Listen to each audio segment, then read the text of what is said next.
Okay, for today's agenda, a structured learning journey where we are going.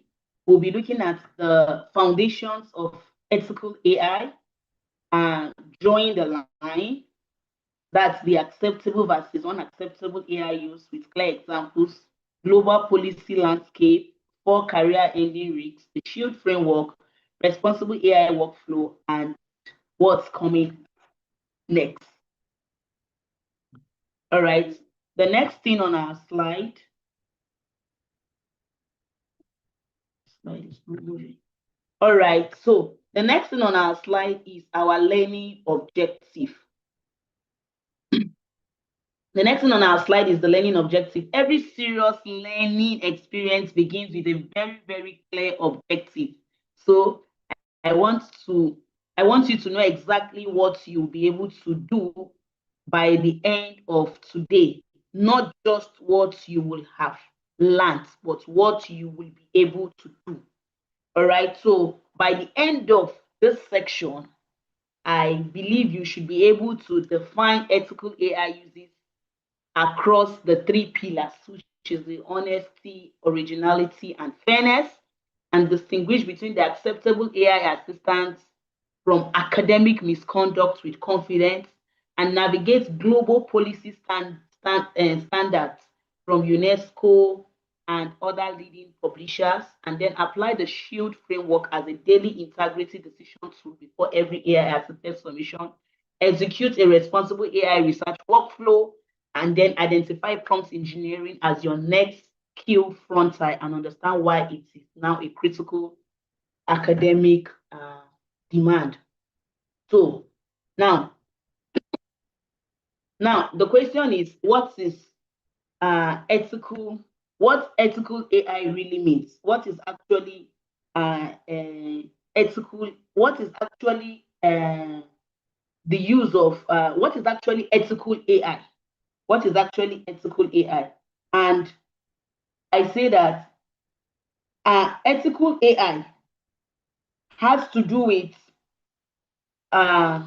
being honest, being original, and being fair with the tool you are using. It has to do with being honest, being original, and being fair with the tool you are using.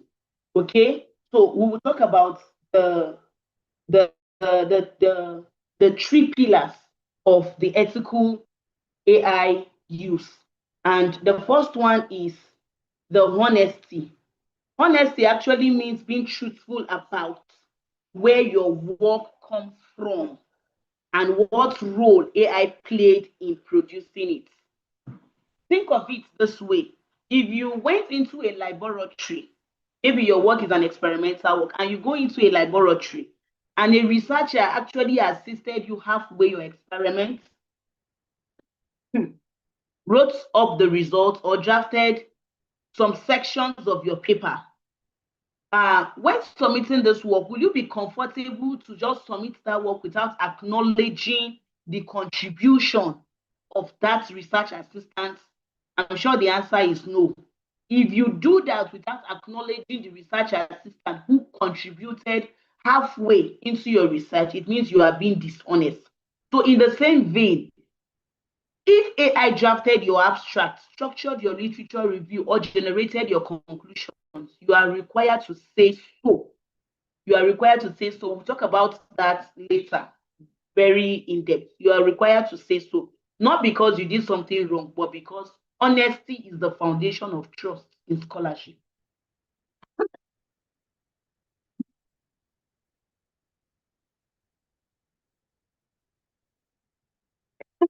You too.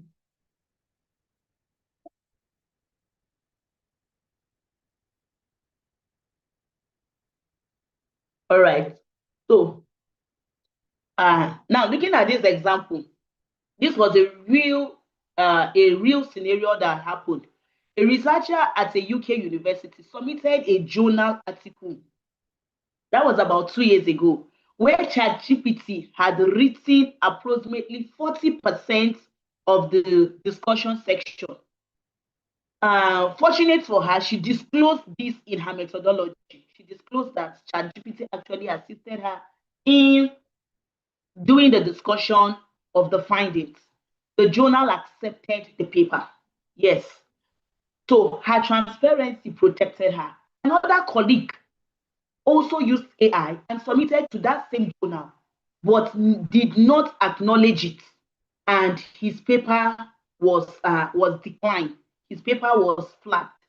So, and then he faced a misconduct investigation. Now, note that they both used same tool, but then they got different outcome. It all lied in their honesty. So when you're using AI, you should be ready to be honest when asked. If the policy guiding you requires that you should specify that you use AI, you should be very honest to say that yes, you use AI. There is nothing shameful about saying you used AI. It is as if using calculator to help you do some arithmetic, and then you are being asked if you use the calculator and then you say no. That is not fair enough. So there is nothing wrong in being honest that AI assisted you. The next one is then the originality. The next one is the originality. Originality is perhaps the most misunderstood pillar and the most dangerous to ignore. It is the most dangerous to ignore or to neglect. Your work must reflect your thinking. This is your work. You called it your work. So we need to see you in the work. We need to hear your voice in the work. So your work must reflect your own thinking and analysis. Sure, AI can help you articulate ideas, but the ideas must come from you. Let it be your idea.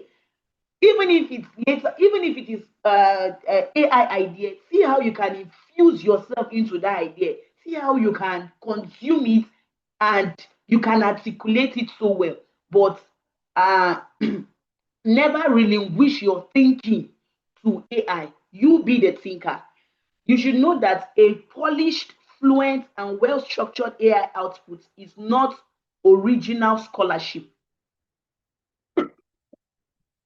AI can actually help you write a very polished, fluent, and well structured article. But if your voice is not inside, if we cannot hear your voice, if we cannot see you in that article, then it is not a scholarship.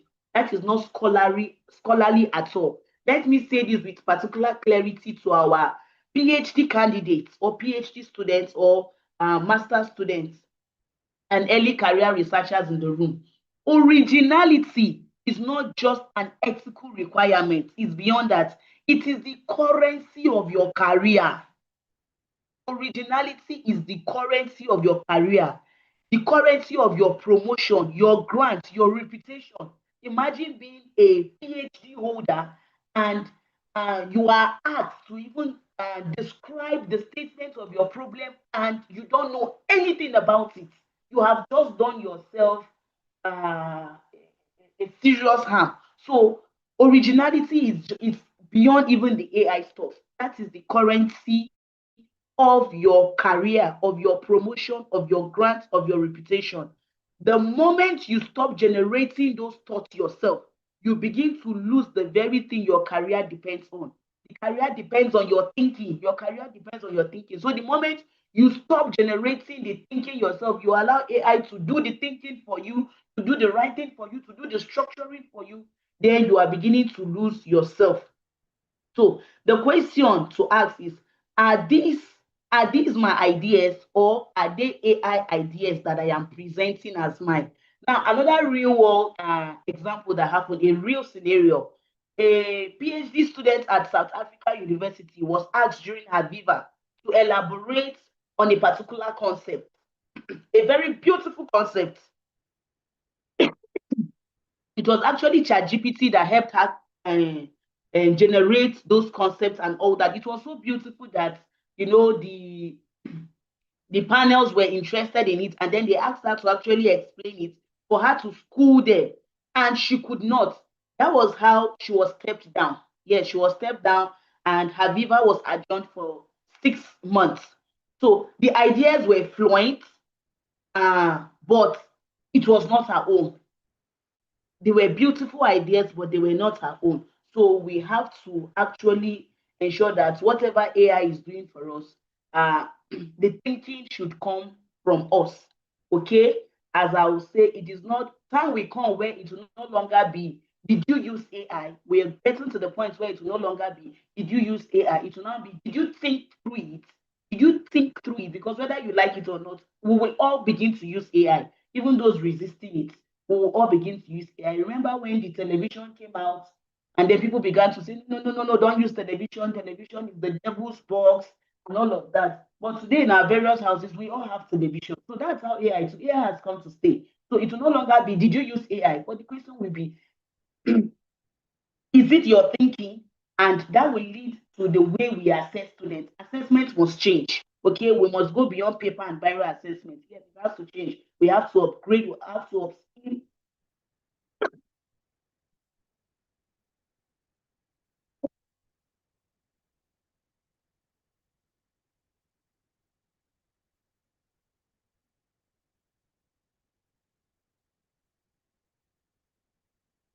Right, sorry for the break.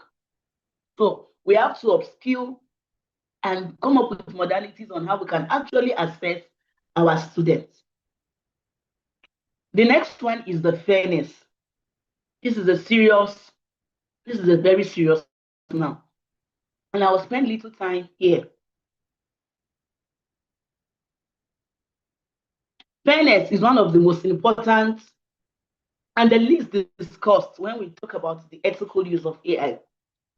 Now, let me describe two researchers. Let's say researcher A is based at a well-funded university in one of these Western Europe.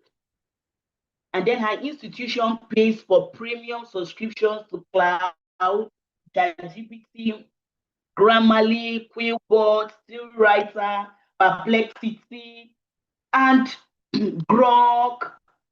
Name them. Okay, her institution pays for all of those AI research tools. And then she's also giving access to those tools. Okay. Now, she writes an article or writes a thesis or the citation, and then she produces a very clean literature review in just few days. And then her output is very polished, is faster and more comprehensive. And then we now have a researcher B, who is based at a university in sub-Saharan Africa. And then his or her institution cannot afford premium AI subscription. He uses the free version with limited capabilities. He does not even have the same access to AI powered database. He is working harder, producing less, and competing for the same journal, the same grant, and the same academic position. Now, is that fair? That is not fair. That is not fair. So, this is the current reality of global academics, and it raises a critical question for every one of us. Now, you should know that UNESCO has been direct and has been very, very deliberate about this matter. Yes, about the issue of fairness and then the non-discrimination and equity. UNESCO has said that all of these things should be non-negotiable principles in the global AI ethics. Now, for those of us who are in parts of this country, you will agree with me that the cost of subscription is very, very high. Now, for cloud maximum, for 1 month, if you are to subscribe, you're talking about 130,000 naira to subscribe for 1 month. And assuming you are a lecturer, maybe a graduate assistant, how much is your salary? And how much will you use for subscription? How much will you use for publications? How much will you use to settle domestic needs, expenses? So you could see that it is not fair to us in this part of the country. Now, last week, exactly 1 week today, a professor called me that she's trying to subscribe for one of the AI tools. She has used her dollar account, it's not working. She had tried using her Nigerian account, it's not working, and she was frustrated. And I had to let her know that yes, to some extent, we in this part of the country, we are being restricted with some of these AI tools. Yes, and that is not fair. And that is not fair at all for us. So UNESCO has been very, very direct, intentional, and deliberate about this matter, the issue of discrimination, equity. They are saying that it is a non-negotiable principle, okay, in the global AI ethics framework. They are not they are central requirements for those of us who are, for those of you, okay, who are professors, research supervisors, institutional leaders in this room today. The issue lands squarely on your decks. When you set assessment criteria, when you evaluate grant applications, when you review journal submissions, are you accounting for the unequal access to AI tools? Yes. Are you really accounting for the unequal access to AI tools? You don't expect Mr.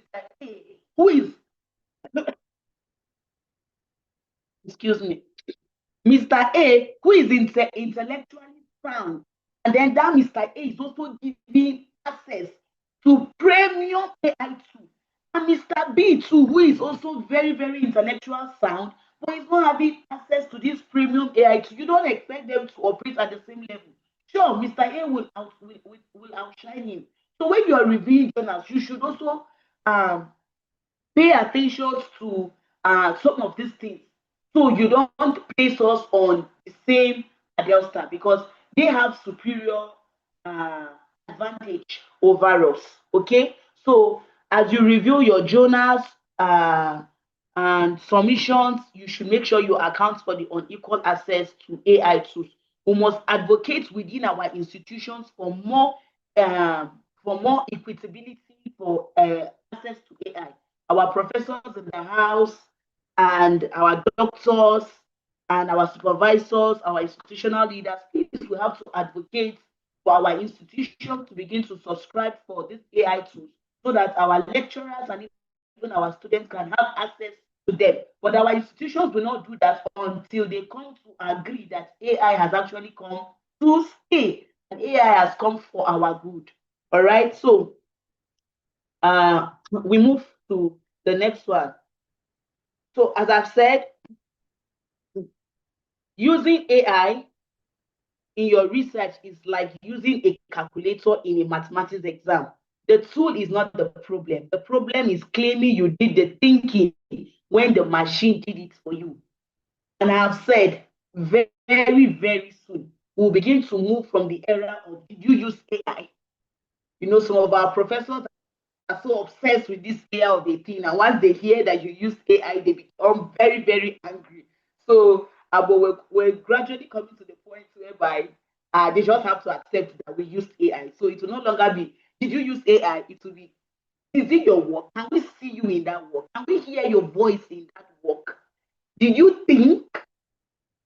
So it will no longer be, did you use calculator to do the mathematics? No.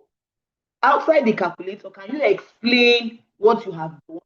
Can you explain the reasons or the procedures, the stages to where you have arrived? All right. So I have said these are the three pillars: the honesty, originality, and fairness. Hold them in your mind as we move into the practical section, where we will draw the line between the acceptable use and then the misconduct of AI. So the next on our slide here, I hope you can all see my slide. Please, you should, the chat box is open if you can. The chat box is open. Okay, they are saying yes, yes, yes. All right, all right, all right, all right, all right. Are you gaining value at all? If you are, please, you can write that in the chat box. All right, so thank you. So now we are talking about the acceptable use and acceptable and unacceptable use of AI. This slide is actually where the rubber meets the road. It is a direct comparison. Acceptable use on one side and then unacceptable use on the other hand. I'm going to take you through each one after the other. Now, the acceptable versus unacceptable AI use. One, generating a first draft, then substantially review with your own analysis and voice. Underline the word substantially. Substantially. So AI can actually generate for you. That's fine. But after generating, substantially review it, go through it. Don't be so lazy. AI has done the lifting for you. Just give it 1 or 2 hours of your time. I'm telling you, if you just put in 1 or 2 hours of your time, you'll be amazed at what you will come up with. So don't be lazy. Just go through it. You can do a skim reading.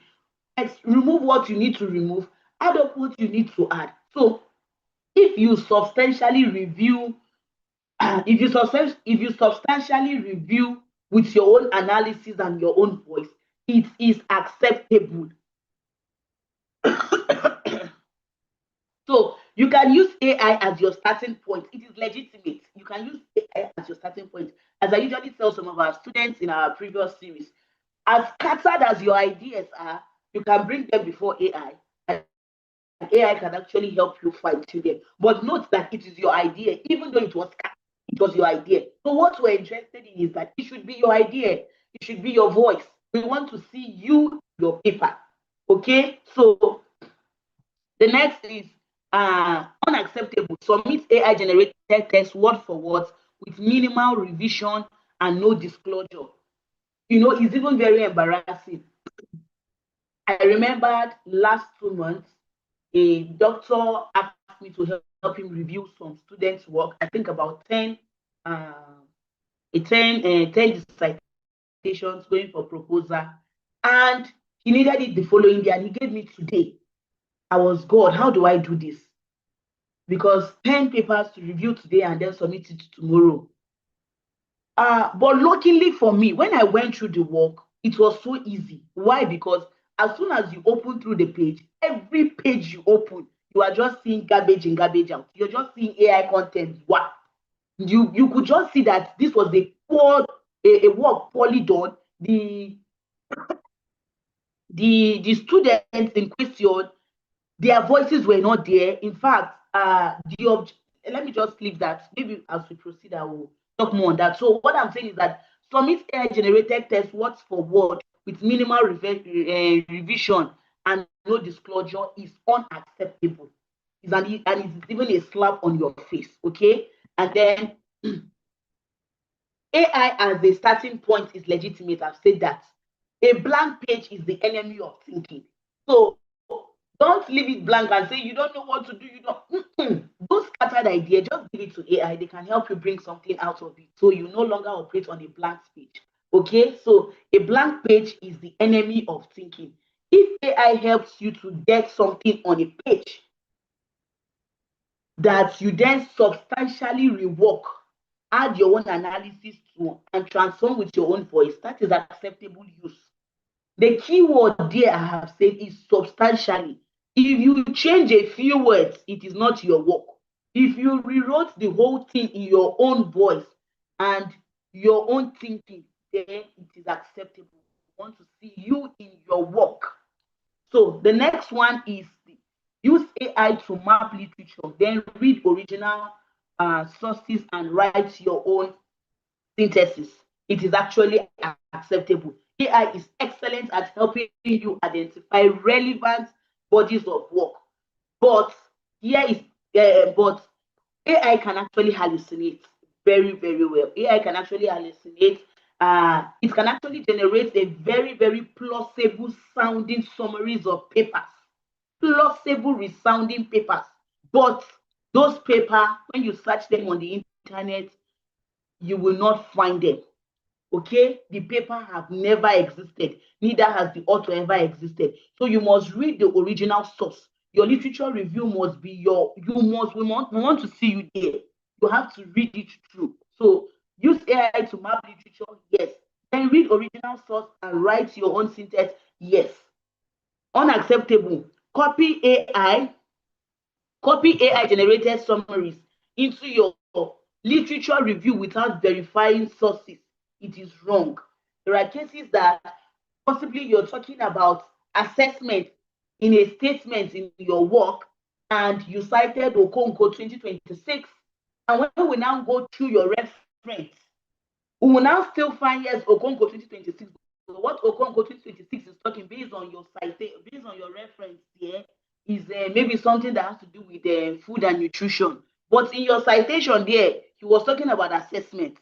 So as I've said, AI does not hallucinate on purpose. No, it is not designed to actually feel you. It is designed in such a way that it cannot tell you there is nothing. So it must always fill in that blank space. So it will now search all through the database and see what it can get for you. So it can just bring you anything. As I've said, the way others use AI is not the way we in the academics can use AI. And there is no AI tool yet so designed for research. We don't have that yet. That is why you have to work together with the AI. We need to see you in the AI. You need to understand what you are doing. So the issue of AI is coming, AI will make you dull. No, AI will only make the smart researchers more smarter. And it will only make those who are not smart, it will only review their ignorance. That's just it. But if you're very smart, I am telling you, you will be amazed at how you can work with AI. So AI will make smart researchers smarter, and AI will make the, uh, the low thinkers, so how do I categorize them, researchers, or the lazy researchers, it will actually reveal their ignorance. Okay, so I hope you're gaining value. Please, if you are, please you write that in the chat box. Uh, all right, so the next one is improve grammar and clarity after writing your own context. Yes, AI can help you improve grammar, punctuations, and all of that. Allow AI to construct your core argument and conclusion in place of your reasoning. No, you shouldn't do that. Okay, so using AI to improve your language, your grammar, your sentence, your structure, your clarity is entirely acceptable. Many academic institutions actively encourages this, especially for non-native English speakers. Okay, so it is fine for you to use AI to do that. Now, to declare AI use clearly in methodology of acknowledgement as required. Yes, so you have to declare that you actually made use of AI in your methodology or your acknowledgement. But as I always say, please, if you are not asked to disclose it, just hold your peace. You must not disclose it. But when you are asked to disclose, please gladly disclose it. Gladly disclose it. But ensure that, as I have always said, let us see your voice in your work. Own your work. Yes, AI assisted me, but I know what I am doing. I did the thinking. Okay? AI only had to do the lifting for me. All right. So conceal AI involvement from supervision institutions or publishers. No, don't conceal that. Let them know that AI actually made use of AI. Even them themselves, they also make use of AI. That's just the truth about it. So then as I've said, this one is actually non-negotiable. Every major publisher now requires disclosure. So if where you want to publish it requires that you disclose it, but you don't disclose it in your reference because AI is not an author. Okay, you can only disclose it in your methodology or your acknowledgement, depending on where the publishers requires you to write that. So every serious institution is actually developing policies on that. I know of Nasarawa State, they have a policy around that, and one or two other institutions. Okay, so it is dishonest for you not to disclose where you are asked to disclose. But again, if you are not asked to disclose, please hold your peace so that you don't go and look for trouble. All right, so verify every citations from AI generated reference list manually. Submit AI reference list without confirming sources actually exist is wrong. So you have to verify that AI actually, you have to verify every citation. You have to verify them manually. Yes, you can verify them manually, but that is also a very rigorous work. Assuming for a PhD student, you know you should be talking about the total numbers of your references should be around maybe 250 to 300 references. That should be around 25 to 30 pages. That is a whole lot of work. Begin to verify them one after the other. It can actually be very, very demanding. Okay, but that being said, I will be guiding you maybe in our next class on how you can actually verify them one after the other, but without feeling the pain. Yes, there are ways you can do that without actually feeling the pains. Okay, so ask yourself this question: could I defend every word of this work to my supervisor or examination panel? Can you defend every bit of your work to your supervisor or examination panel when asked? If no, then you have to have a rethink. Okay, so we move to the next slide. We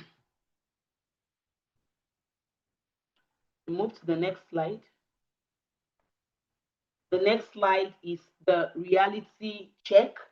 We have the two dangerous extremes, okay? But before that, 74% of researchers globally use AI. This was the survey done 2025. So I want to believe that you are among the 74%. If you are not among the 74%, I tell you, you're doing yourself a serious harm. You have to upscale. You have to you have to ask questions. You have to move with the train. Yes, AI has come to stay. So please ensure that you are among the 74% of people that are already using AI. Okay, and only less than 10% universities have formal AI policies as of 2024. Only just 10% has formal AI policies. So for the professors in our midst and all of that, you should try to see how you could come up with policies on AI. Okay, and the policies should be flexible. Please, they should be flexible policies. All right. So 1 in 3 submitted papers contain unverified AI citation.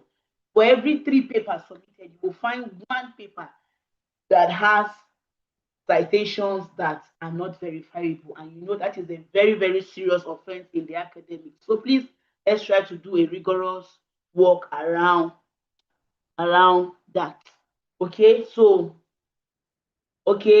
I basically there are 2 types of people in the academics when it comes to AI conversation, and both of them are making a mistake. Now we have the blind believers. The blind believers view AI as an essentially infallible tool. They view AI as an essentially infallible tool. They see AI as the Messiah. Okay? They trust whatever AI produces without question. Whatever AI gives them, they take it hook, line, and sinker. They mistake fluency for accuracy. Note that AI can be very, very fluent. In fact, if you put a rotten meat in the mouth of AI will garnish that rotten meat and it will look so beautiful, but the taste thereof is nothing but a rotten meat. So these blind believers actually mistake fluency for accuracy, because one thing about AI is that AI is so confident. Even when AI is saying the wrong thing, AI says it with a lot of confidence. AI can be progressing in error, but with a lot of confidence. So you have to be the human loop in between. So they mistake fluency for accuracy because AI writes beautifully, even when it is completely wrong. They outsource their thinking to AI and submit the outputs with little or no verification. You cannot delegate your intellectual responsibility to a machine. Please don't do that. You cannot delegate your intellectual responsibility to a machine. If a student tells me that the paper is accurate because ChatGPT wrote it, they have fundamentally misunderstood both AI and scholarship. Okay, the fact that ChatGPT have written it does not make it accurate. Okay, now something happened some time ago. A researcher submitted a policy brief to a government ministry that contains 3 statistics generated by AI. They were all fabricated. You know, AI can actually fabricate very, very nice statistics. Yes, they were all fabricated. The policy brief was cited in a parliamentary database. The error was only caught months later. The researcher credibility was permanently damaged, not because she used AI, but because she trusted AI without verification. So using AI is not a problem. Please use AI, but please do not trust it without verification. And again, I say, do not mistake fluency for accuracy. AI can be very fluent, but yet not accurate. It can be progressing in error. Okay, so then the next group of people, so these are the blind believers that just feel that AI is the Messiah, AI can do everything, you don't need to even do anything, you go just run everything for you. No. Okay, for a researcher it's a no, for the content creators it could be a yes. All right, then we have the doomsday prophets. Now the doomsday prophets, they are the other extreme. I told you that the first extremes are the blind believers. They just believe that everything AI does is correct, it's perfect. Then we now have the doomsday prophets. They are at the other extreme. They are the negative extreme. These ones are the positive extreme. Okay. Now, this group of persons view AI as as a threat to scholarship, and they avoid it completely. They tell you that AI is not good. AI will drain your brain. AI is taking our jobs and all of that. They have this AI biased content. They believe that AI biased content is already shaping the world around them. Whether they engaged with it or not, AI is already moving. So refusing to engage with AI does not protect you from its influence. Whether you engage with AI or you don't engage with it, it will not protect you from its influence. Everywhere you go is AI. So it simply means you have no informed voice in shaping how it is used in your field. That was what my opening statement when I was talking about the fact that our professors have to come on board. You need to see your voice into this AI. You need to advocate for it. But while you're advocating for it, you can come up with policies, flexible policies that can actually guide our students. But you cannot shy away from AI. And what do you want the students to do? They will get into it through the window. Okay? So don't be the doomsday prophet that feels that AI is bad, AI will make students to be dull, and all of that. No, as I've said, AI will only make smart students more smarter. Because when you begin to interact with AI, I don't know if it happens to only me. As I begin to interact with AI, the things I never knew existed, knew are in existence. Before you know, I begin to see them. They begin to pop out and I begin to learn. There is no time I interact with AI and I don't learn more, maybe because of the way I interact with it. Okay? So AI is not taking your job, AI is not taking your intellect, except if you want it to do so. If you give it the space, yes, it will do. But if you take your place, it will not. So don't be the blind believer and don't be the a prophet. Don't be the blind believer that believes that AI is Alpha and Omega, and then the doomsday prophets that believes that AI is a no-no. Now, be the vigilant realist. Be the vigilant realist. These are those that responsibly use AI, not blind trust. They don't just trust everything AI gives them. Neither are they afraid to use AI, but they are deliberate, they are informed, and they are ethical in their engagement with AI. Okay, so the vigilant ones are the ones that actually verify everything AI produces, and then they maintain their intellectual scholarship. They disclose their use of it when need be, and they stay informed as the tools and policies evolve. I am telling you, every second, these AI tools keep evolving every second. Now, for those of you who got that ebook, the first ebook I shared was different from the second ebook I shared, different from the third ebook I shared. It was as if the knowledge kept, like, knowledge is just increasing every day. So you just need to keep yourself informed. You just need to see what, as of last year, what we knew about using for research was ChatGPT. But I tell you today, if you are a researcher and you are still using ChatGPT for research, sincerely, you're already at the dark age. Yes, I say this. If you're still using ChatGPT, there are other better AI tools that, even though, as I've said, there is no perfect AI tool for research, but at least there are other good AI tools that when they write research for you, even you, when you are reading it, when your supervisor sees it, he knows that somebody has done a good job here. Okay, so you just have to keep yourself involved and keep yourself informed. Ask questions. Don't feel because you are a doctor, you are a professor, you cannot ask questions. Those students in your class, they know more than you. I'm telling you, when it comes to AI, so be free to interact with them to actually get to learn. So you have to be vigilant. You have to be alert for every little changes to see how you can quickly adapt and keep yourself um, more relevant. Okay. If you're, I hope we're progressing. If you're progressing, let me see that in the chat box. Uh-huh. All right.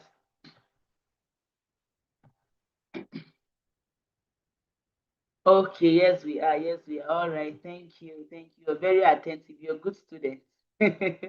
All right. So, how do I move this now?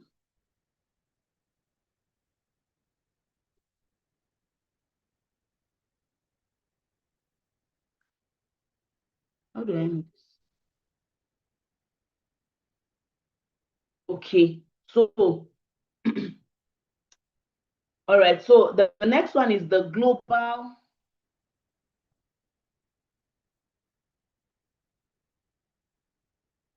The next one is the.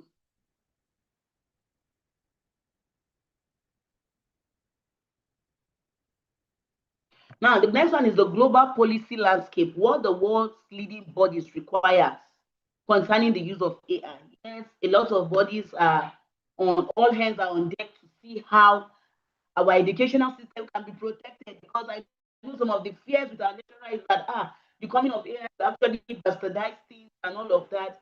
Some professors or doctors that took them 15 years to get their PhD, and then all of a sudden somebody with the use of AI in 2 or 3 years, you are done, and the work is even more excellent than that professor or doctor who spent 15 years to do his PhD. Yes, I remember my late father, he died at the cost of doing his PhD. He spent about 12 years in University of Jos, back and front, and all of that. And he couldn't achieve that. But you see, with AI and with a good supervisor, and then with a good student too, I believe that will become a story of, of the past. All right. So there are global policies, okay, concerning the use of AI.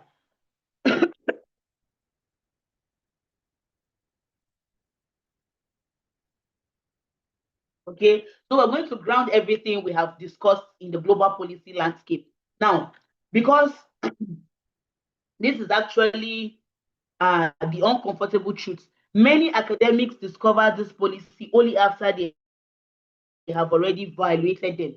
Okay, so thank God for this webinar. You will no longer violate these policies. Now, ignorance of this policy is not accepted as a defense in academic misconduct proceedings. Okay, so you don't say because you don't know, then you'll be you'll be you will not be sanctioned. No, you will surely be sanctioned. So ignorance of the law is not an excuse at all. All right. So one of the bodies is the UNESCO. You all know it. All right, this was at 2001.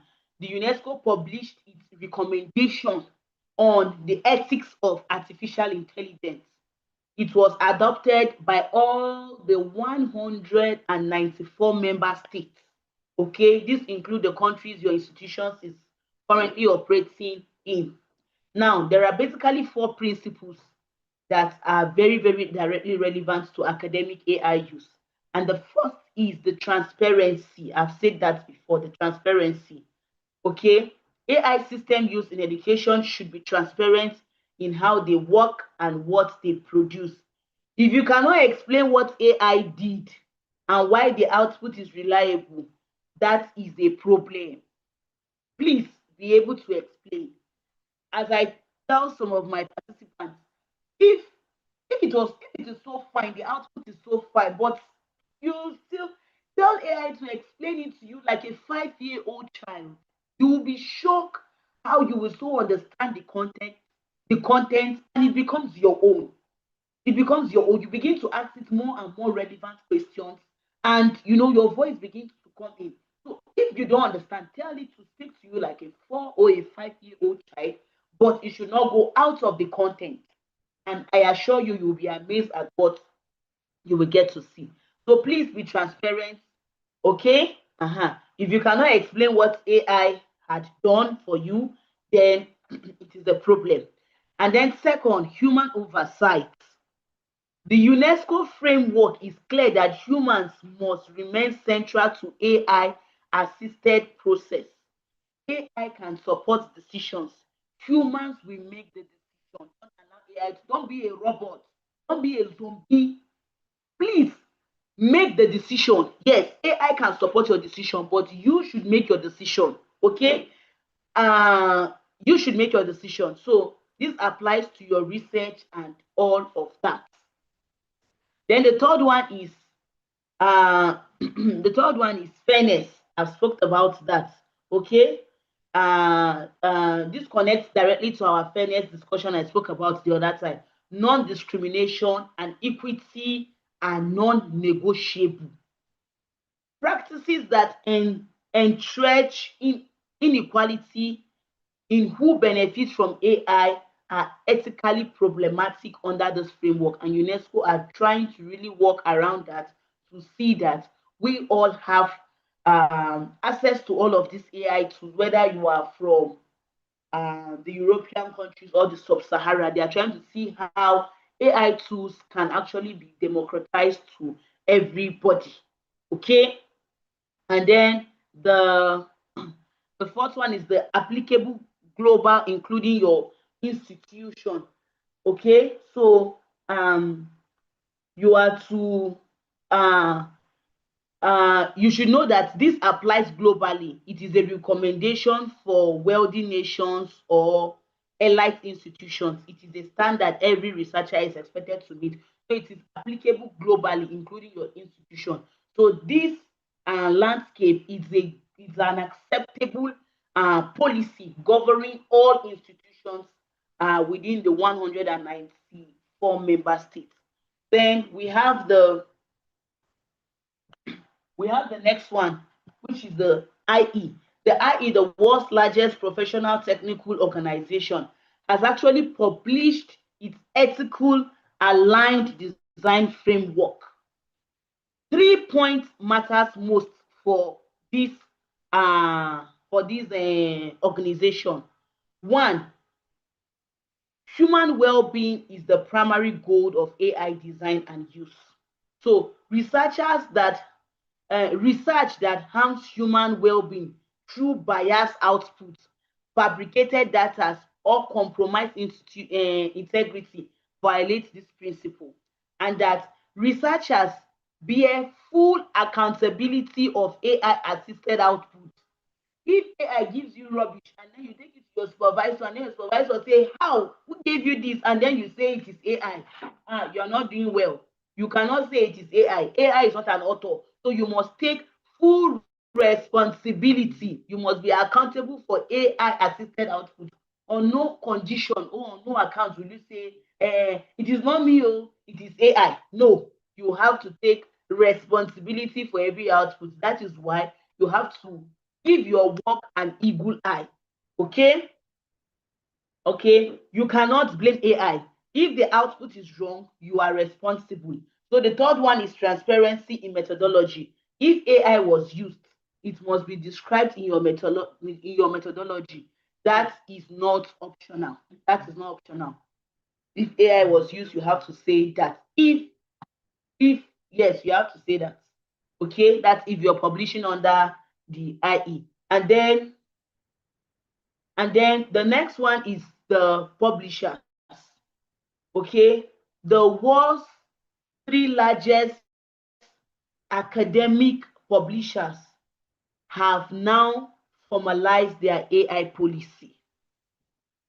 First, they say AI tools cannot be listed as author. You cannot list AI as your author. Full stop. AI is not an author. It's as if you use calculator to do some arithmetic. Then in your reference, you will not say calculator. Or you use SPSS or R to do your analysis. Then in your references, you say SPSS. No, it's not an author. Okay, that is why you must be ready to bear the hit if AI gives you a wrong result. And you should know that garbage in is actually garbage out. We have heard that long before, but now you will see the power of that garbage in and garbage out. The strength of your output is directly proportionate to the strength of your input. That is just the truth. Okay. So second, Authors bear complete responsibility for AI-assisted content. Even if an AI wrote it, your name on that paper means you are accountable for every word. That is why you make declaration. You say, you have declared that it is your work. So on no condition should you come out and say it is AI. So third, disclose AI use in your method or acknowledgement section. Check the specific requirements. Check the specific. Okay, so you check the specific requirements of your target journal. They actually differ. If your target journal does not require that, don't bother yourself. But if they require, please, you have to specify. And then fourth, your institution almost certainly now has its own AI policy. Check it. Do not assume. So if your institution also has some AI policies, please you check and make sure you abide by it. So we're gradually coming to an end. So we have the 4 career ending risks. That's the next thing on our side. The 4 ethical risks that can end your academic career. The 4 ethical risks that can end your academic career. 1, I really want to be very, very direct with you on this slide. These 4 risks are not theoretical. They are not future possibilities. They are happening right now. Institutions around the world, including institutions like yours and mine, there are implications, there are penalties, there are consequences if you don't use AI ethically. So you have to think of these 4 ethical risks that can end your career when you want to make use of any of the AI tools. 1, AI assisted plagiarism. You know, this issue of plagiarism, it's not today, it has been long before now. Now, presenting AI generated text as yours without disclosure is now classified as plagiarism by most universities and publishers. Plagiarism has always meant presenting someone else's word or idea without attribution. That is theft, that is fraud.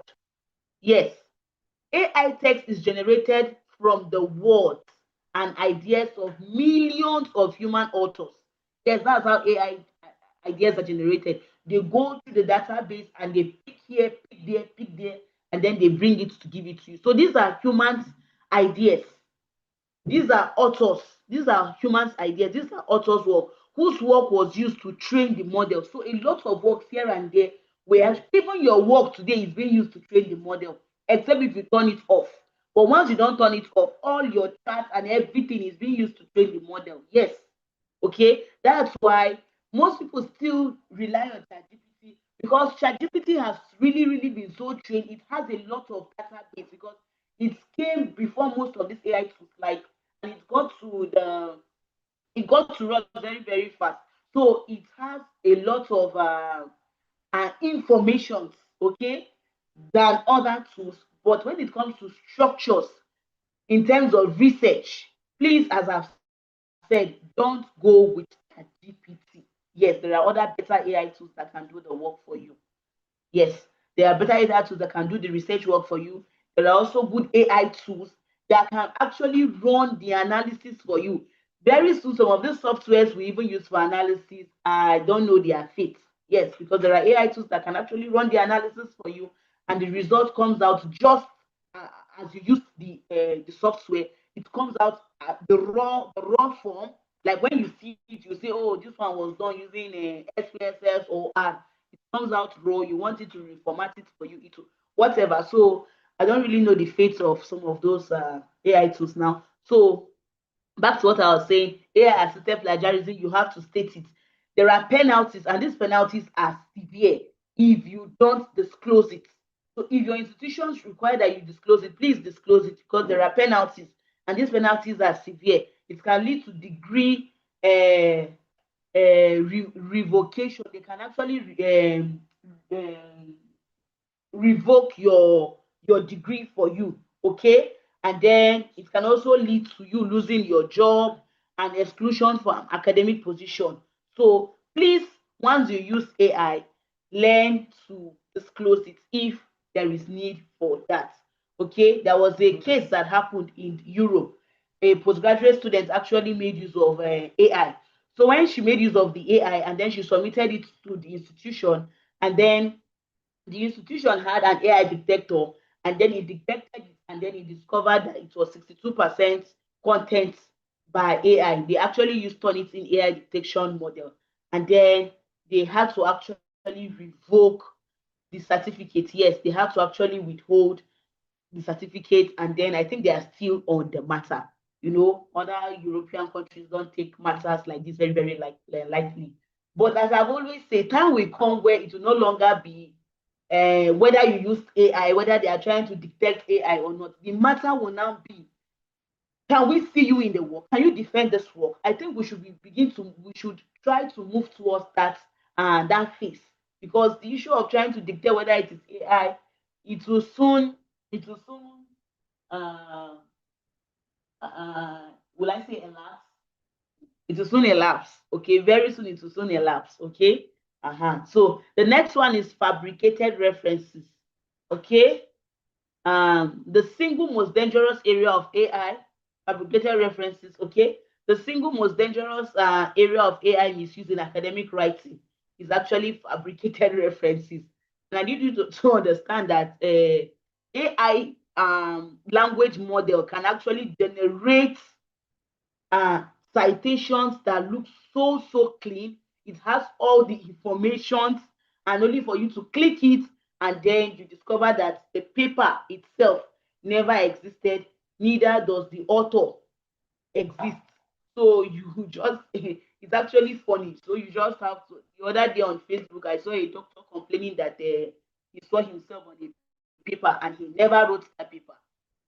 It was funny though, but it's not nice. So AI does not um it AI actually produce and generates plausible terms. Okay, so it can generate a very plausible looking citation to a non-existing paper in an act to and that is an act of academic fraud. Okay, so you have to actually be sure that the references are not fabricated, because that is a very, very serious academic misconduct. I remember one of our professor in mathematics, he was talking about how we are not serious any longer, that during his time, because of one fabricated reference, the PhD student was stepped down because of one fabricated reference. Okay, but so in our own time, share talk some of those things, but it is well. So, but let's try to see how we can actually do the right thing. Okay. So the next one is the erosion of critical thinking. This is serious. Okay. This risk is different from others because it is not about getting caught. This one is not about getting caught. This is something that happens internally to you. This is something that is not seen at a glance. Okay, for the AI assisted plagiarism, fabricated references, and all that, you could be penalized. But for this erosion of critical thinking, you are doing yourself a serious harm. Yes, this risk is different from others because it is not about getting caught. It is about what you lose. It's about what you lose when you consistently outsource your thinking to AI.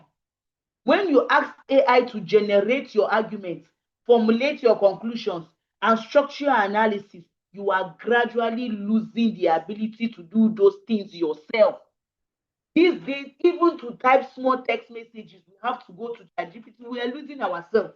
This is an erosion of serious critical thinking. This is an erosion of serious critical thinking. So we have to actually protect that very well. The cognitive muscles need to be exercised. You have to keep exercising your cognitive muscles. And what you need for your promotion, what you need for your grants, what you need for for that height you want to get to actually lies in your thinking. So if you keep giving AI your thinking, I think you're losing it. Okay, critical analysis, deep arguments with complexity, intellectual independency, all of those things are your critical thinking. Please do not let it go. Okay, AI can help you think. Yes, AI can actually help you think, but it cannot think for you. AI should not think for you. AI can help you think, but it should not think for you. The moment it starts thinking for you, you're already losing your primary academic asset. Your academic asset is your thinking faculty. Don't let it go. I know of somebody that just okay, he came to my house and he wanted to write one of his paper. I said, okay.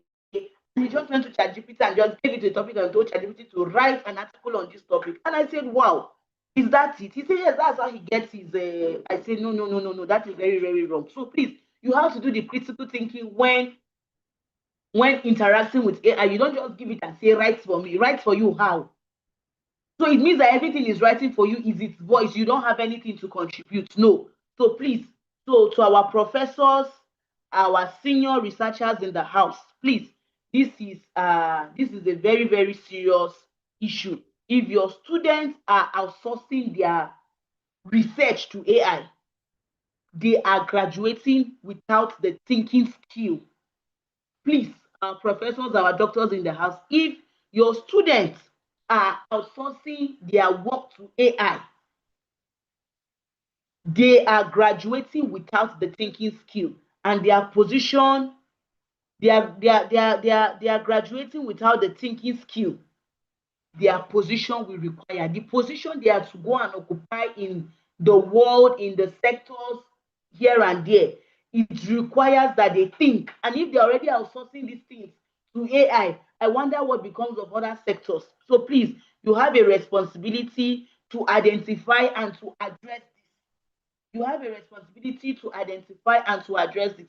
That is why I say it will no longer be, did you use AI? No. Can we see your thinking in this thing? Can we see you? Can we hear your voice? That is the level we will gradually get to. But we need professors, we need doctors that will have to look into this matter and write papers and educate people.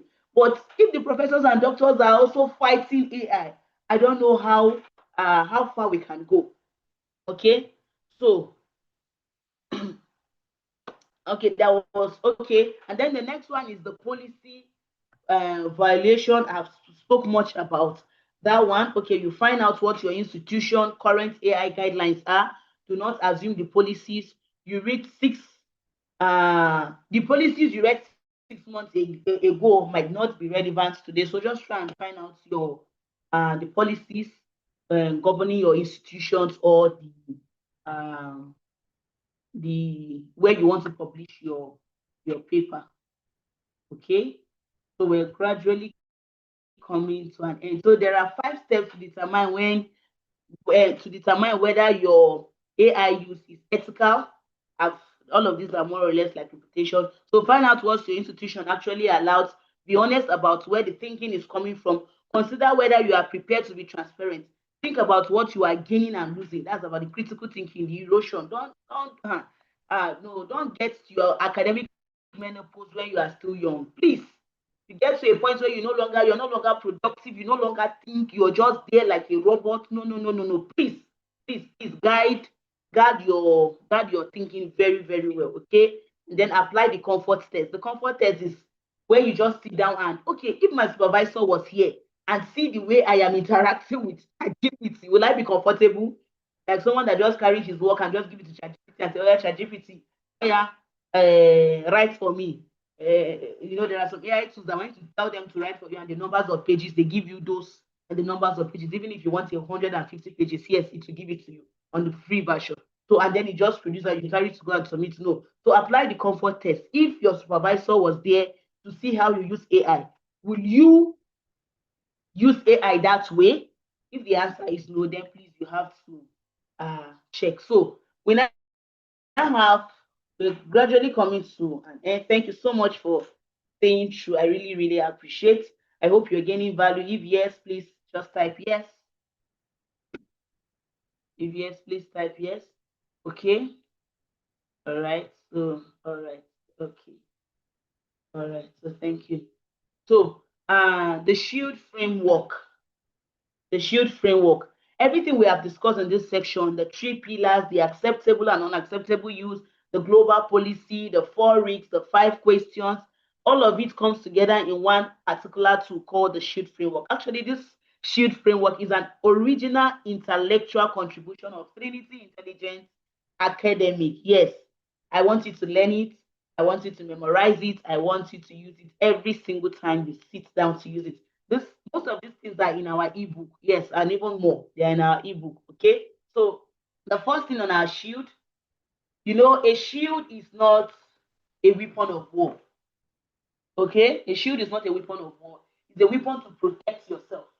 All right. So each time you want to use ChatGPT, just think about how you can protect your integrity, how you can protect your name. Imagine how beautiful and awesome you are, and you just go and stand before a panel and they just rubbish your work. Just because you used AI and you did not use it ethically. You know how ashamed you will be. So please, at all costs, try to protect your name, try to shield your name, try to shield your integrity. Okay. So as I've said, this is our framework. It is our idea. We came up with this framework called the Shield framework. So it's your daily integrity decision tool before you prompt. Before you prompt, shield your integrity. Okay. So please, I want you to write shield in the comment box. So the first one is S, which is scrutinize and check.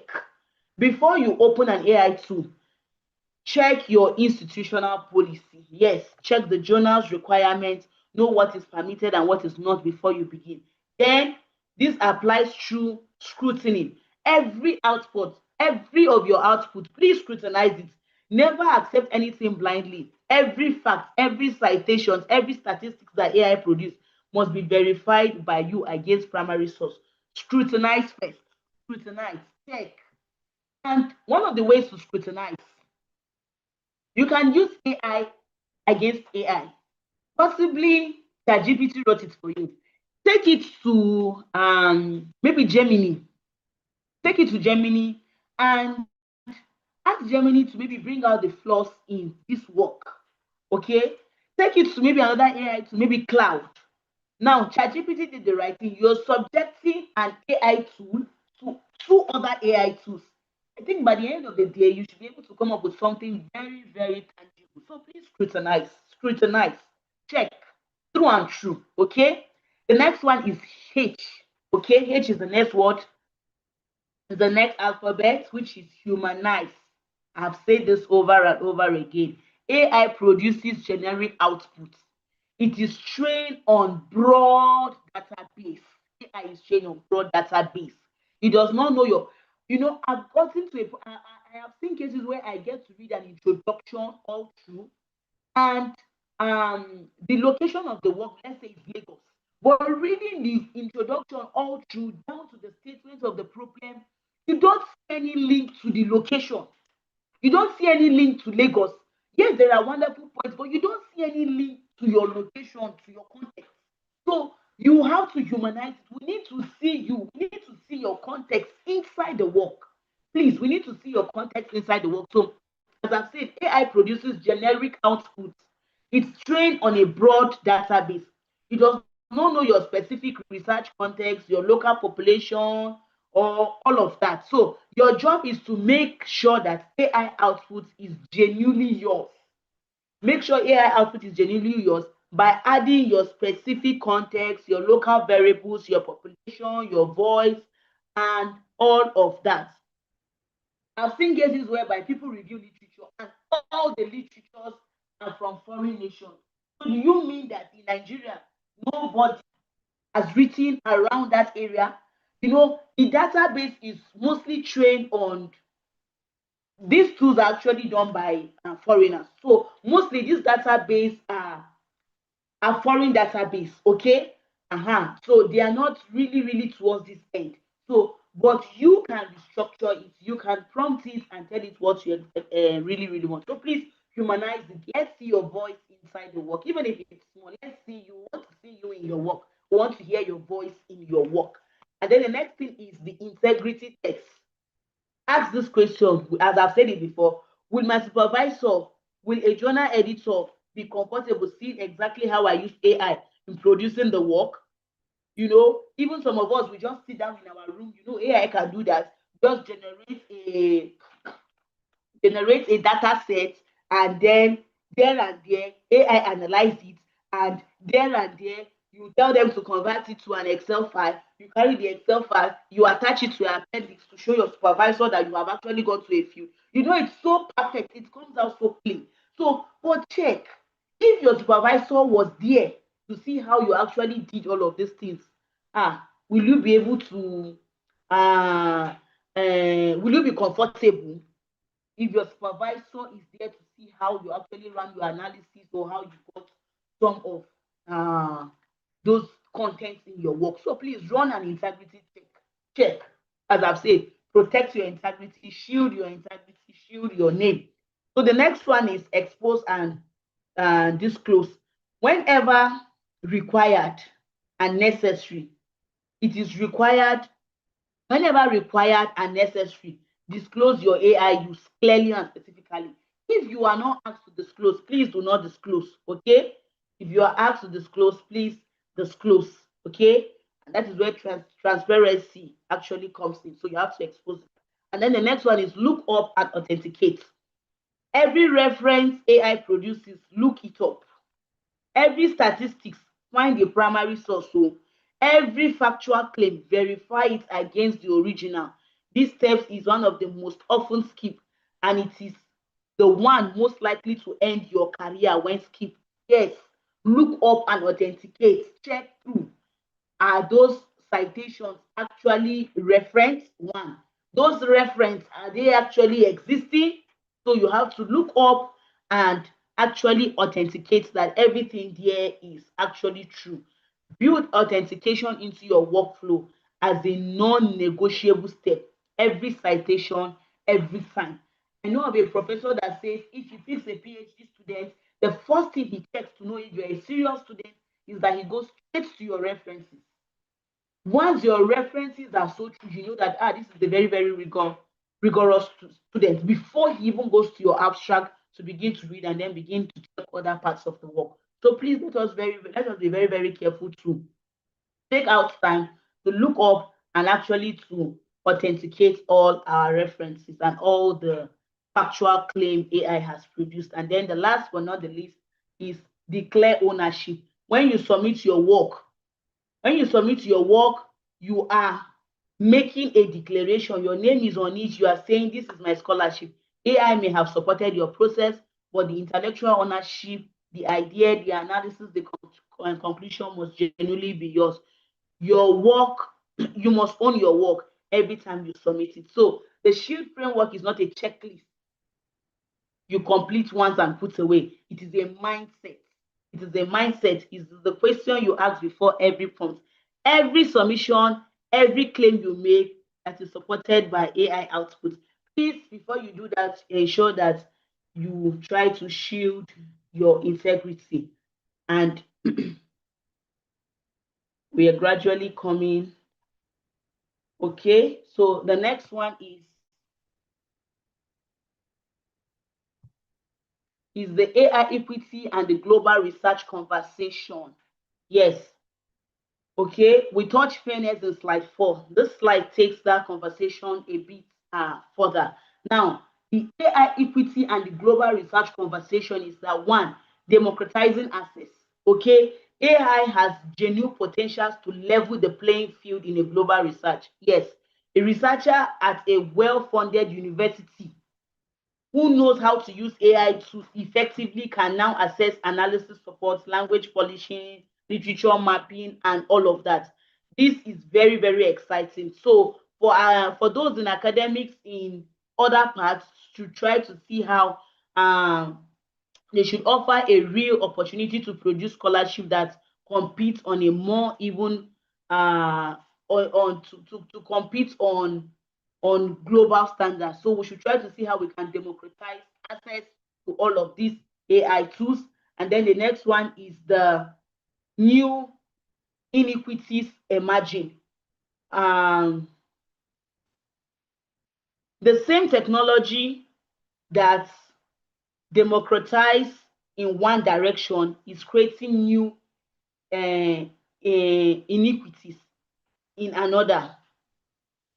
Now, premium AI tools cost money. I've said that before, but many researchers and institutions cannot afford them. the gap between what a researcher can produce within a premium ChatGPT 4 and what a researcher can produce on the free version is, they are at par. So this creates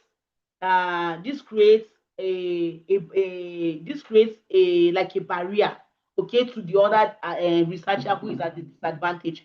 So we must try to see how all of these things is actually leveled. And then the next one is the collective responsibility. Okay, every researcher who uses AI ethically, with transparency, with verification, with genuine intellectual ownership, does not just strengthen his own academic career, but also strengthens academic trust globally. So it is our responsibility to see how we can maintain the the academic standard, and see how research can be very, very sound. So it is our collective responsibility. Okay, so for instance, a misuse of a fabricated citation, an undisclosed AI generated paragraph, an outsourced argument, it weakens the entire system of scholarship that we all depend on. This is not just about your career, it is about the integrity of global knowledge system. Okay, and then the next one is the scholar who strives. Now, the scholar who strives, the researcher who strives, leads the next generation of scholarship as those who stay informed, adapt thoughtfully, and keep intellectual ownership central to everything they produce. The question is no longer whether AI will be part of your work. It is already. The question is whether you will engage with it on your terms, ethically, deliberately, and with full intellectual scholarship. Okay, so AI is the most powerful mirror we have ever built. AI is the most powerful tool that has ever been built. So if we don't like what we see, if you don't like what you see on the mirror, you fix the human and not the glass. So let's fix our system. AI is a powerful tool. Let's fix our system. All right. So having said that, I think we have actually come to the end. Okay, not the end. All right. So before we go, there are 6 things you must remember. Before we go, there are 6 things you must remember. Is that one, AI is a tool and not a thinker. Okay, AI is a tool and not a thinker. It's the most powerful AI system on the planet. Now, the most powerful AI system on the planet cannot replace your experts, cannot replace your judgments, cannot replace your understanding, neither can it replace your thinking. So the brain that directs it must always be yours. So please, AI is a tool and not a thinker. 2, you should know that fluency is not equals to accuracy. So fluency is not equals to accuracy. This may be the most important technical point of the entire section. AI writes beautifully, confidently, authoritatively, and it can be completely wrong. The fluency of the output tells you nothing about its accuracy. Always verify before you trust it. And then the next one is disclosure is professional. Okay, so transparency about AI use does not make you look weak or incompetent. No, it makes you look honest and rigorous. It protects your career. It is the mark of a scholar who is confident enough in their own contribution to be straightforward about their tools. Okay, and then the next one is one fake citation can actually end your career. So you have to be very, very careful. And then the 5th one is shield is your daily practice. Scrutinize, humanize, do the integrity test, expose, look up, declare ownership before every prompt, before every submission, and then every time. And then the standard evolve constantly. So please stay in tune. What is acceptable today may be subject to stricter guidelines next year or tomorrow. So staying informed is not optional. It is a professional responsibility. Check your institutional policies, check your target journal policies, and check again next time.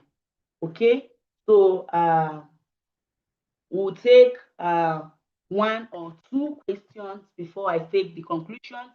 But you must know that now that you now know how to use AI, now that you know how to use, now that you are knowledgeable about how to use AI ethically, okay? A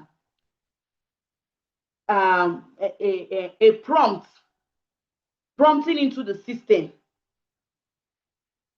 a prompt that you prompt into the system is actually what makes a big difference. A poorly constructed prompt gives you a generic, often unreliable responses. So a well-constructed prompt, specific, contextual structure gives you research quality output that you can actually work with. Okay, so we'll be having a master class on prompt engineering, how you can actually prompt ethically. Yes, how you can actually prompt ethically. You don't just give AI and say AI write for me. No, how you can actually prompt ethically, and then the best tool to use for academic research. Okay, we'll be running that in our master class. You will learn what prompt engineering is and why it has become a listed academic competence. Yes, prompt engineering is another competence, is another skill you have to learn. You have to learn how to prompt very, very well, and how to write prompts that produces research quality output and not generic text, and then structuring output specifically for literature reviews, data interpretations, and academic writing, and then other things. And we'll be doing that practically for the space of 3 days. Okay, so the floor is open for questions and answer. And before the questions and answer, please, for previous participants that requested for using AI to run analysis, yes, we'll be doing that, but that will come after this particular training on prompt engineering. So please, the floor is open for questions. Let me kindly enable all of you to speak.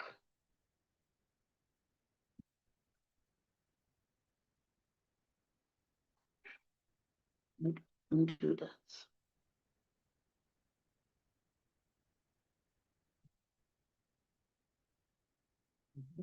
Where do I do that? Everybody can talk now. They can meet.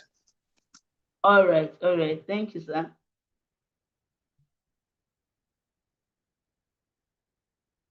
All right, so please, the floor is open. You can talk, you can ask your questions, make your contributions. Yes. Good evening. Hello.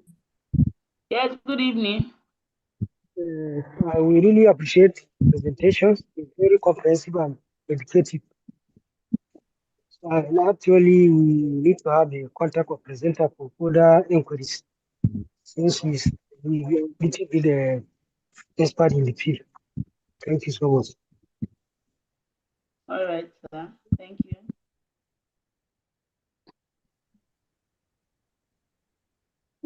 Sorry, thank you very much for the orientation and the lecture. It was so detailed and we really appreciate your input. Please, I would like to ask a question. What if I have writing a paper and I actually adopted abstract from journal papers and I asked AI to rephrase in order to write my empirical review, and at the instance of that, I rephrase it by using paraphraser tool. Is it acceptable? Yes, it is. Oh, thank you very much.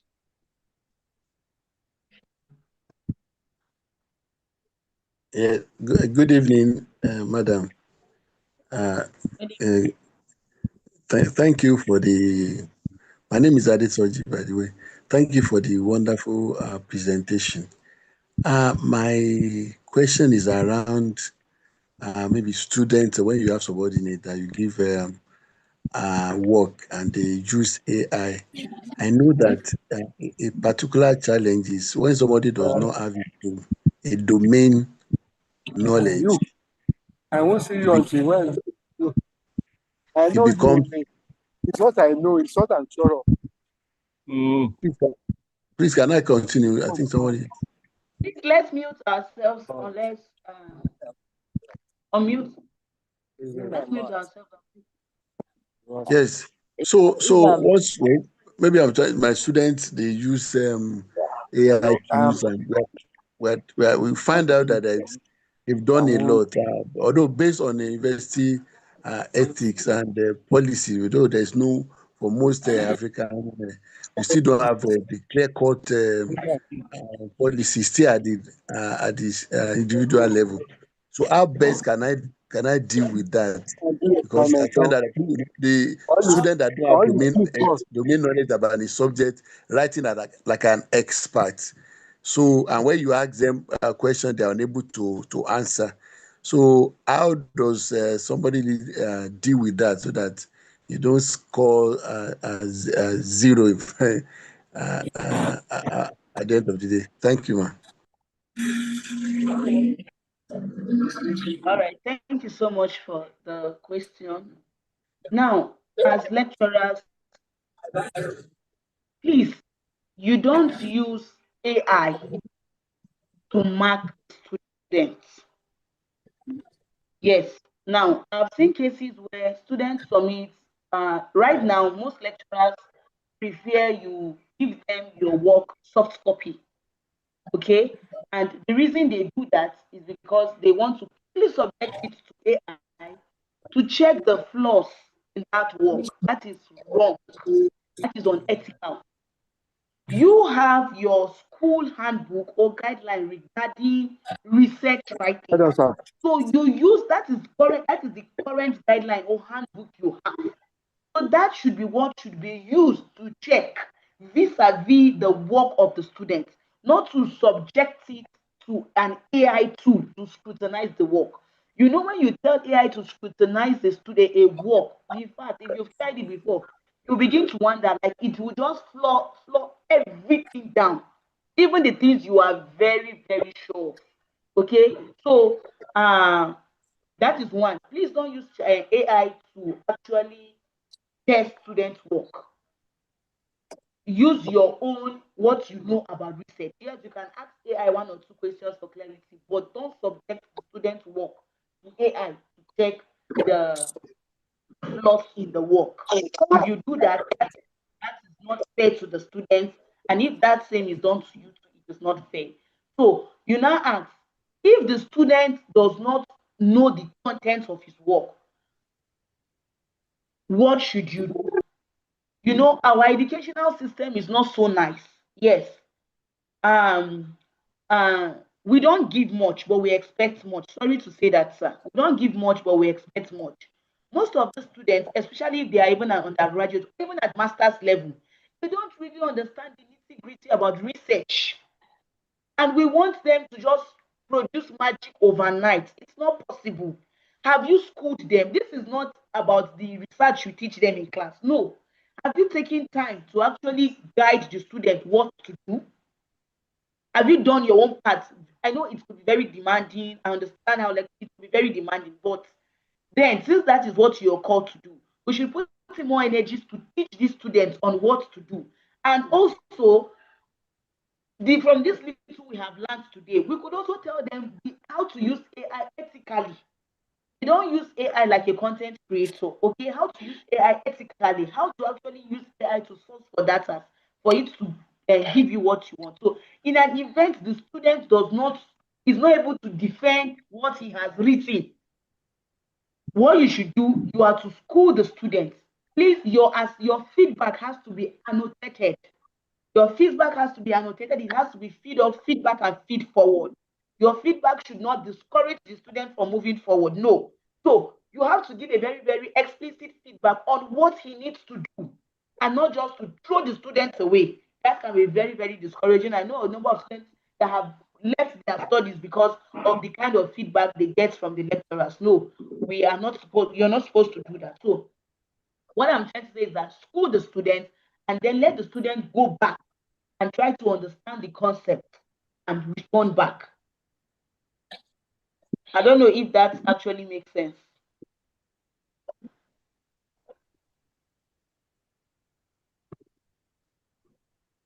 Hello, sir.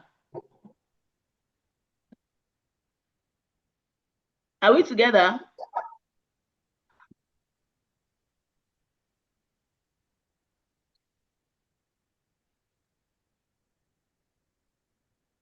Are we together? Yes, we are. All right.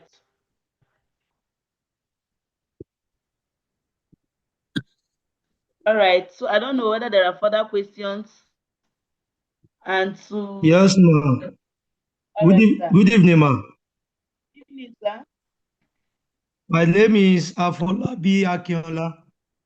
All right, welcome, I sir. want to really appreciate you, ma'am, for the wonderful and the way you have dealt with the training decisively.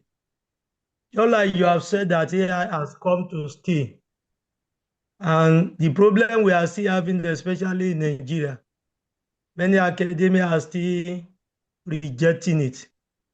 So how do we make it a national policy that people will not be discriminating here again? Thank you very much.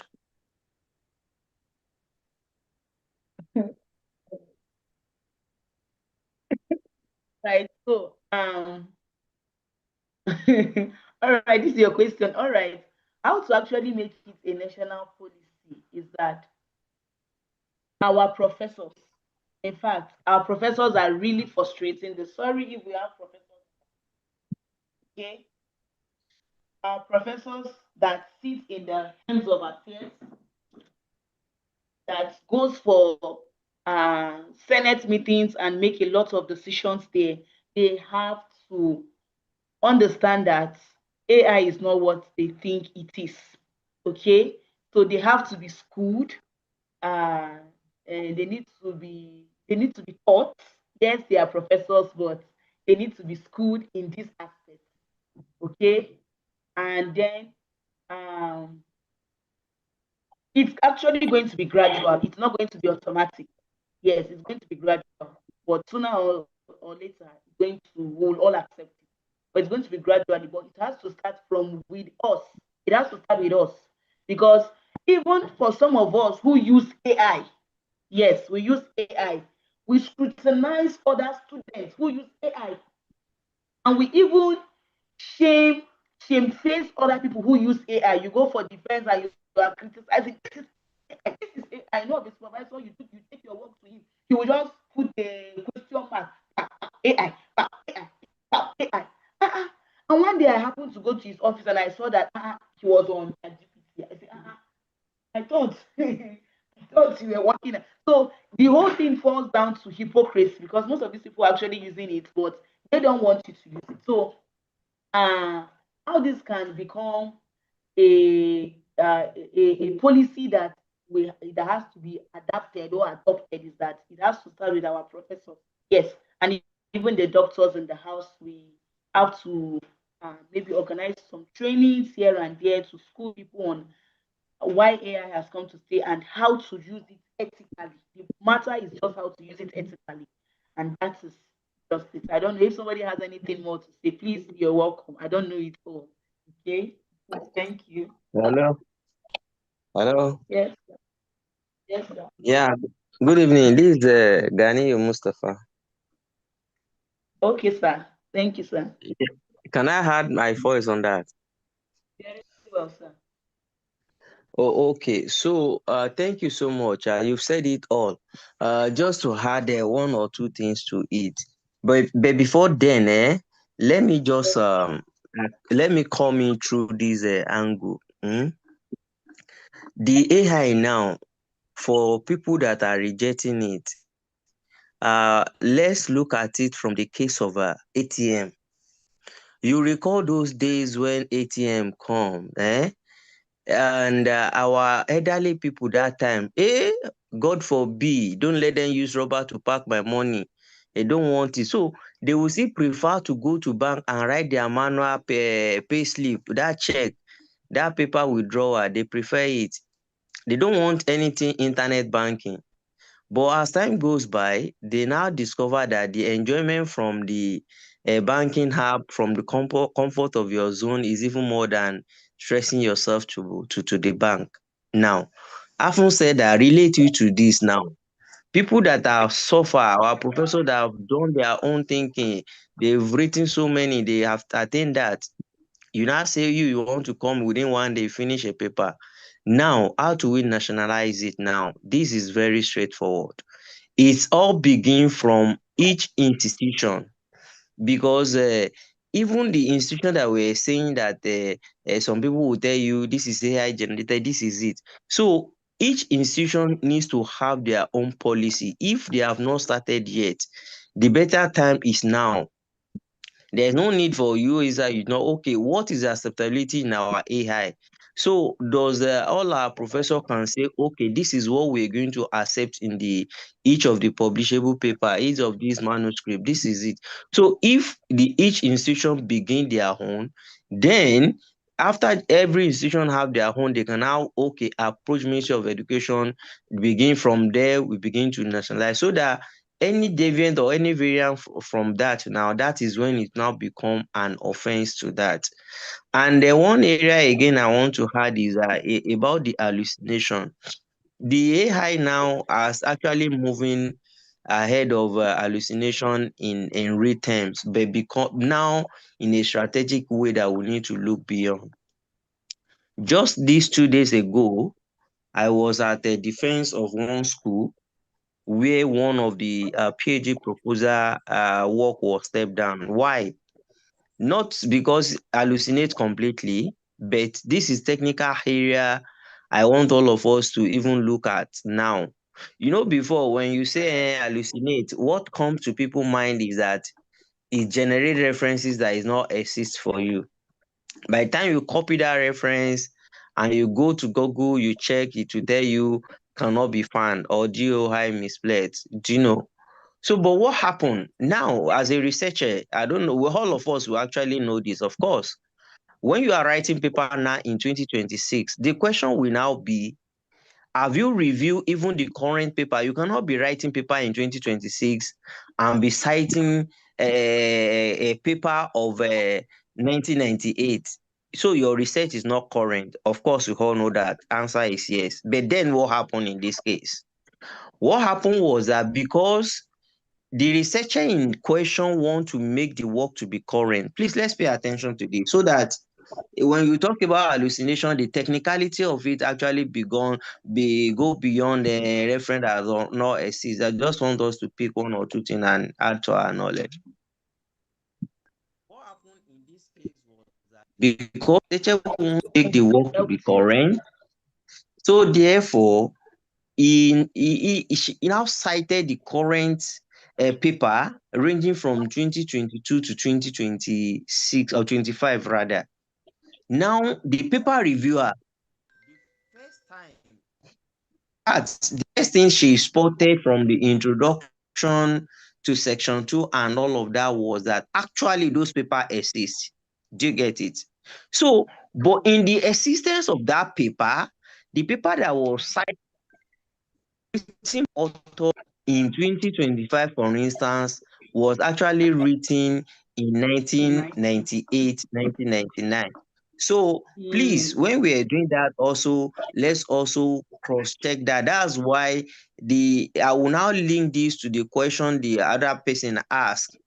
How do you now tell your student? The only advice you can tell your student, haven't answered the national policy and relate to hallucination, is that you advise your student to own their work. So by the time you ask one or two questions and you discover they could not answer, not that you use AI to trace them or to replicate what you've done. The only advice is, okay, this work will be accepted, but go and own the work. Go and know the composition of that. So with this, I hope we were able to take one of two things. Thank you so much. Thank you so much, Doc. We appreciate. Thank you, sir. All right, more questions, contributions before we call it a day.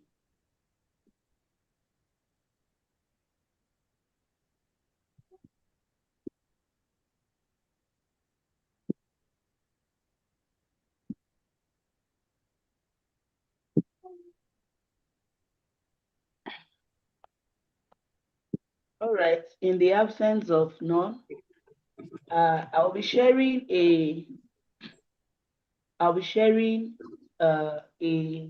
flyer on the prompt engineering, but that comes with a fee. It's just 5,000 naira only. Okay, I'll be sharing that, and I think we'll be holding the class end of this month or first week of next month. The first 100 people to actually subscribe to it and to pay the sum of 5,000 only.